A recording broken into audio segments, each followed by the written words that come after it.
નમસ્કાર, મારું નામ છે દાદા હર્ષિત ગિરીશ. મારી શાળાનું નામ છે મોડલ શ્રી પેસેન્ટર શાળા. મેં આ એક એવું પ્રોજેક્ટ બનાવ્યું છે. ફ્યુલ ચોરી થાય છે. તમે ઘણી જગ્યાએ જોયું હશે કે ફ્યુલ ઓછું આવે છે, તેમાં પાણી મિલાયેલું હશે.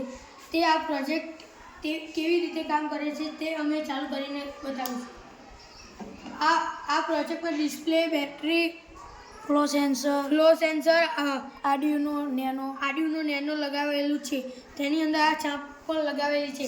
અહીંયા આગળ પેટ્રોલની સ્પીડ, નીચે ટોટલ લીટર, કેટલા લીટર પેટ્રોલ આવ્યું છે.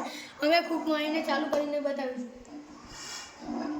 અમે ફૂંક 8.21 અમે ફૂંક મારી હતી અને 0.53 લીટર પેટ્રોલ આવ્યું છે. તે અંદર બતાવે છે.